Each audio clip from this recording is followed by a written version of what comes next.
The important thing to know about me is I am not a born entrepreneur, and I showed absolutely no early signs of promise.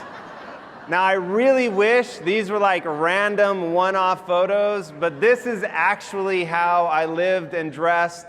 I wore a size 58 jean because I thought it was funny. I wore clown hats until the woman who would become my wife said, "You're basically going to struggle. You're going to struggle with women forever if you don't stop doing that."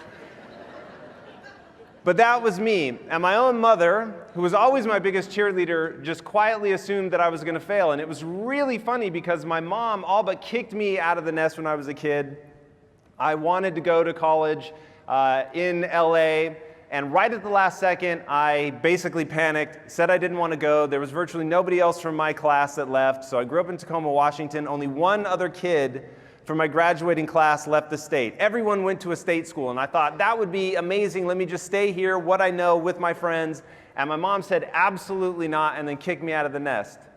Now, ironically, every day since then, she's been trying to claw me back. And so I asked her one day, I said, "Mom, this actually doesn't make any sense. Like, if you hadn't pushed me out, I never would have left in the first place." And she said, with no malice whatsoever, "I just always thought you were going to fail and come home." That's where I started. Even I didn't think that I was going to go on to do big things. But growing up in a morbidly obese family in the 80s, there were two promises that I made myself. Promise number one day I would be rich, and one day I would have six-pack abs. I had no idea how I was going to accomplish either of those things, but I had set my sights on making that happen. I went to college. I was doing very well in film school, and I thought I was going to graduate and get a three-picture deal. That was going to be my life. Go to USC Film School, supposedly the best film school in the country, show people what I can do, graduate, and all was going to be well. And then what I learned as I got through that my final thesis film, I finally realized that I was a terrible filmmaker. And that was a crushing blow. It was so crushing, in fact, that I've stolen two things in my life. I once stole a pair of bowling shoes, and then I stole the master to my final thesis film because I did not ever want anyone to see that film. I was so embarrassed. And there was one time where I was laying, this is back when payphones still existed, I was laying in the middle of campus on the ground holding that phone in my hand, talking to my mom, saying basically, "This is hopeless. Why did I ever do this?" All of her dreams were about to come true, and I'm sure to her it sounded like I was about to move back home. But for me, I felt really hopeless and lost. How many of you have ever felt hopeless? How many of you have ever felt lost? How many of you have felt like you could do more, you could be more, but you have no idea how to make it happen? That's exactly how I felt. And then in 1999, a movie called The Matrix came out, and it changed my life. This movie, I'm not kidding, this movie gave me the framework with which to think about how life really is. And in the movie, Morpheus says, you have two options. You can take the red pill or the blue pill. Take the red pill. Now, the red pill's only promise is that you're going to wake up in the real world. You're going to understand the way the world really works. Because there's one thing I can tell you, and this is true of everyone in this room right now. The Matrix has you. Because the Matrix is your mind. The Matrix is the web of lies that we all unintentionally pull over our own eyes, that limit our beliefs, that limit the things that we think we can be. In that moment where I had failed in my thesis film, I thought that meant I was a failure. I didn't understand that there's a difference between failing, which is temporary, and being a failure, which is permanent. And the movie The Matrix made me question everything that I believe. Now, here's something from neuroscience. Think about this for a second. Your brain is encased in total darkness and silence. It never sees light. And yet, you recreate this world faithfully enough to be able to move around it without bumping into too much stuff. But the reality is there's actually a dime-size area where you have no sight, dead center in each eye, where the optic nerve connects to the eye, but you don't see it. Why? Because the brain is filling it in. The brain is making its best guess as to what's there. And once I realized that's how the matrix works, for good intention or ill, it doesn't matter. But something is constructing the world around you. And once you understand that that world is a construction, it is made up of your mind. Right now, in this moment, you are choosing to believe a whole host of things. But those beliefs are a choice.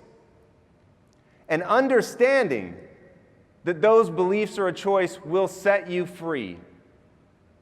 The biggest piece of advice that I have for you guys today, and if you remember nothing else that I say, remember this: do and believe that which moves you towards your goals. Period. Of everything you choose to believe about yourself. And right now, the things you believe about yourself are so crazy that your worst enemies probably don't think about you the things that you think about yourself. And so you have to understand that this is all a construct. This is the matrix. Your mind is doing its best to get you around this world, but one of the things that your brain is meant to do is keep you safe. But it's meant to keep you safe from a time long ago where there was a lion likely to jump out at you.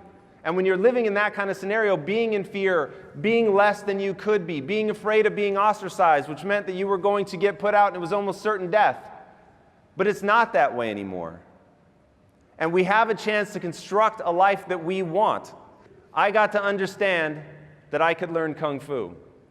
Now, it's fun to ask whether we're really living in the matrix or not, and I really don't care about the answer to that question. What I want to know is, what is my Kung Fu, and what does it mean to jack into the matrix? And what I began to realize was that jacking into the matrix for me was reading, and my Kung Fu was business. And in reading, I could assimilate a lot of information very, very quickly, and I realized one fundamental truth of the human condition. The brain is plastic. You can learn anything at any time. Now, here's something that I choose to believe that changed my whole life, and I really hope that you guys choose to believe this because it will be the most empowering thing that you can do. I believe I can do anything I set my mind to without limitation. Now, if you believe, really think about this for a second. If you believe you can do anything you set your mind to without limitation, how you spend your time becomes a spiritual consideration. Because you could do anything. You could cure disease. You could end famine, wars, change people on a global scale. But the most important thing to think about when you think about change, everyone thinks of changing the world, no one thinks of changing themselves. Very famous quote. And you can change yourself. The brain is plastic. You can learn well into adulthood. I'm sure that you guys have heard the 10,000 hour principle, how you gain mastery and get good at something. And once you identify what your Kung Fu is, what that thing is that you want to get truly great at, then it's about applying yourself. It's about execution. It's about actually doing the things to get there. But here's the critical part. Man cannot remake himself without suffering, for he is both the marble and the sculptor. Every time I hear that quote, it gives me chills. Because here's the fundamental question everybody has to ask themselves. Don't worry about who you are today, right? I didn't worry about who I was when I was failing in film school. That didn't matter. What mattered was, who was I willing to become and what was the price that I was willing to pay to get there? And that is what my mom didn't understand. What she couldn't see when I was a kid, that nobody could see when I was a kid, that in me was ambition. I knew one day I would be rich and one day I would have six-pack abs. And so if I was going to make the change in my life, I had to begin to look at things as they were. I had to take the red pill. I had to live in the world not as I want it to be, but as it actually is. There are many things in this world that we all wish weren't true. There are many things that we want to be that just aren't. The game that you're playing is human psychology. There is no greater control. There is no greater control than control over oneself. Leonardo da Vinci said that. There is no greater control than control over oneself. Every day that you're working to build something, whether it's a business, whether you're trying to be the greatest parent of all time, it doesn't matter. If you fail to understand that the name of the game is changing yourself, acquiring skills, identifying the gap between who you are today and the person you want to become, and accepting that you can do anything you set your mind to without limitation. So now how you spend that time, what skills you begin to acquire in order to execute against that future vision you have of yourself, that is everything. But you're going to have to be willing to suffer along the way.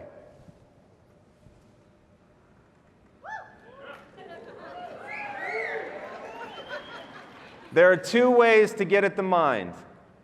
You can go to the mind directly. It's very ephemeral. It's very hard to do. Mel was talking about the fact that I was meditating before I come on stage, which I do whenever I can. Now, the reason that I meditate before I come on stage is because I understand the brain, and I have been on a relentless search to gain as much information about the brain as I can, because I know that that is the thing that interprets the world for me. So if I don't understand the interpretations that it's putting forward, then I'm not going to know what to listen to and what to ignore. And one of the things that I understand about the brain is that it has multiple systems within it. One of them is the sympathetic nervous system, also known as fight or flight. Now, most people know about that one, but very few know about the parasympathetic nervous system, which is known as rest and digest. And your life is a constant back and forth between the two, but for most people it is entirely subconscious. It is entirely outside of your control. But here's the beautiful part. There are many things that you can do to get control of that. Meditation is one of them. Now, the other way that you can get to the mind is through the body. Now, the body's concrete. It's very tangible. You can see the results immediately. Now, I knew that one day I would have six-pack abs, but the thing that was stopping me was the lack of understanding of nutrition and exercise. And so I identified that gap between who I was and who I wanted to become. I started garnering those skills, and I was willing to suffer. And that is something that you will hear me talk a lot about, and that is why you better know what it is that you want in your life. My dad gave me a plaque one time, and it said, "Find something you would die for and live for it." Find something you would die for and live for it. Because when you have passion, when you have energy, when you have the enthusiasm, that thing that makes you feel most alive, that's when you're able to push through things getting hard. The second law of thermodynamics is very simple. Everything moves towards chaos. Think about a desk. Leave a desk unattended, it will turn to a mess. Never once did you go away on a vacation and come back and the desk was less dusty and clean than before you left. Everything moves towards chaos. You have kids, leave them alone in a living room for 10 minutes. You will see entropy and chaos in action. Nothing gets cleaner, tighter, easier. That's not the way that it works. So you have to have the energy, passion, and enthusiasm to fight through that. Now, the reason that people always repeat the adage, find your passion, find that thing that makes you feel most alive, is because that is the only thing that is going to give you the energy to keep fighting when things get hard. Let me tell you, when I did that transformation, all I wanted was a bowl of ice cream. And here's the really bad news. You could put me in an fMRI scanner, and that bowl of ice cream, you would see it cheer me up. You would see the pleasure centers in my brain light up. You would see the release of dopamine and other neurotransmitters, and I would truly be in a happy state. What most people don't realize is there's two kinds of happiness. There's momentary happiness, and there's framework happiness. Framework happiness is what matters. Framework happiness is about becoming something. It's something that nobody can give you and nobody can take away from you. Framework happiness is the thing that you want to build your life around. And I am assuming that you are here today because you believe to the core of your being that you can do something more, that you can execute, that you can build a business, that you can make your dreams come true. So I have a very simple setup that's going to allow you to do that. One, work out. You're doing it, forget the body. Who cares about that? It's easy to see and it's kind of fun and it gets an ooh and ah. But at the end of the day, to train your body and to not understand that what you're really doing is training your mind is to miss the opportunity to optimize the organ that's actually going to make your dreams possible. Second, meditate. You have to learn to take control. Taking control of the autonomic systems in your body are critical so that you decide when you go into fight or flight, you decide when you go into rest and digest, and that you can begin to do the things when they make sense based on what your goals are and what you're trying to accomplish. Thinkitating is basically taking the alpha wave creative state that you get into while you're meditating and allows you to apply it to the biggest problems that you face to get some clarity. Read, to me, ideas in equal ideas out. If you're not obsessively reading, then you are really missing an opportunity to get new ideas into your ecosystem. Don't pride yourself on having new ideas. Pride yourself on making new connections. And then always keep a list of the most important things that you should be doing to move you towards your goals. Go through that list every day, and you should be doing all of this before you talk to anybody else, before you check an email. And then you're going to execute. Execution is the only thing that matters, but how do you execute? It starts with having clear goals. You need to know exactly what it is that you're trying to accomplish. If you don't know what you're trying to accomplish, you're never going to get there. That is simply the truth. And now the most important part. You've got to become anti-fragile. Now, what do I mean by that? Nassim Taleb wrote a book called Anti-Fragile. And in that book, he explained the difference between resilience, something that is resilient, while it can take a beating, is still defined by its breaking point. Its breaking point is just far away. But to become anti-fragile is something entirely different. I'll give you guys an example from my own life. I didn't start out as an entrepreneur. Two guys who were very successful hired me as a copywriter. And they said, but don't think of yourself as a copywriter. Understand that you can have any job in this company that you want. You just have to become the right person for that job.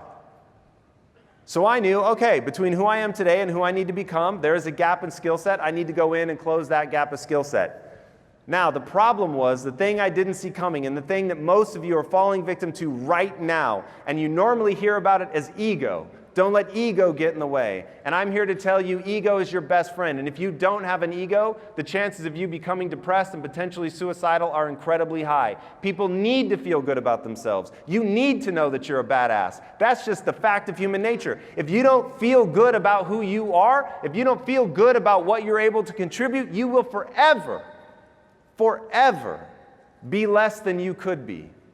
So be proud. Have self-esteem. But my friends, be incredibly aware of what you build your self-esteem around. I used to build my self-esteem around being right. I used to build my self-esteem around being smart. Both of those things are incredibly fragile, and they will force you to put yourself in situations where you're the smartest person in the room, which is the worst way to build a business. But it is actually a great way to feel good about yourself. And therein lies the conundrum. And here's the problem with excuses. How many times have you heard people tell you not to make excuses? A lot? Now, the reason that they tell you not to make excuses is because they don't help you. But the reason they have to keep repeating it is because everybody does it all the time. And the reason that we all make excuses is because excuses are valid. Maybe you really were abused as a kid. Maybe you got in an accident and you're paralyzed. Those are real things. Maybe you really are broke. Maybe you grew up in the ghetto. Maybe you didn't have an education. Maybe you really are $100,000+ in debt. It's all real. And that's the problem with excuses, is they're very valid, but yet they don't serve you. So even though you have this incredibly valid thing, you have to find a way to get it out of your life. So even though it is valid to want to feel good, I had to find a way to be able to put myself in situations where I was not the smartest person in the room and I still felt good about myself. And I remember the day that changed my life. My two business partners, much smarter than I, much more experienced entrepreneurs than me, we were arguing about some way to do the business. And I was so used to losing these arguments and feeling badly about myself and not feeling smart and not feeling worthy. And one day I actually convinced them that I was right. And then I thought, oh dear God, I've promised myself that I'm going to get rich, and I've just convinced these guys to do something that I know is worse for the business. So what is it that I actually want? Because I'm telling everybody that what I want is to be rich, and yet I'm acting in accordance with a belief that I want to feel good, have clear goals. So I realized if I really was going to get wealthy, then I was going to have to find a way to shift my mindset to build my self-esteem around something that was truly anti-fragile. And so I moved away from trying to be smart, trying to be right, and I put my self-esteem on being the learner, on being willing to admit when I was wrong, on being willing to point out when somebody else's idea was clearly right, and then be the energy behind that idea and fan those flames and really get everyone excited and moving behind that. That way you could come and attack me, you could tell me that I was stupid, and it wouldn't matter. Why? Because I didn't pride myself on being stupid or smart. And if you were right and I really was being stupid about something, you just opened my eyes and gave me an opportunity to make a change, and that's how it becomes anti-fragile. So the more you come at me and the more you point out my flaws and tell me the things that I'm bad at, you're literally just making me stronger, because my identity is that of the learner. So now I double down and I read. I remember that my kung fu is reading, that I'm going to acquire this knowledge, that I'm going to be able to get better. And making that switch allowed me to go from copywriter to co-founding a company as an equal partner with my two partners. And we said, we're no longer going to ask what makes the most money, because chasing money is a misery. And I will save you, I hope, a lot of years. If your goal is to make money, I can promise you that's the worst way to make money. And this is coming from the guy who said that was his stated goal. And I found that it left me emotionally bankrupt. And one day I realized I have to switch it. And I have to become focused on adding value. I have to be focused on connection. I have to realize what has changed in the world of social media. And that now it's about connection and being authentic and building something beautiful that adds value. And value is the only sustainable thing over time. And by switching my mindset to that, by building my self-esteem around identifying the right answer and learning faster than anybody else, my partners and I were able to build the second fastest growing company in North America, take it from not existing to being valued at over $1 billion in less than 5 years.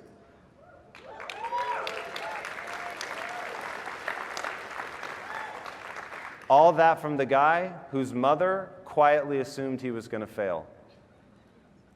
So I don't want you guys to worry about who you are today, whatever you think of yourself. Think about who you want to become and the price you're willing to pay to get there, and you can become anything.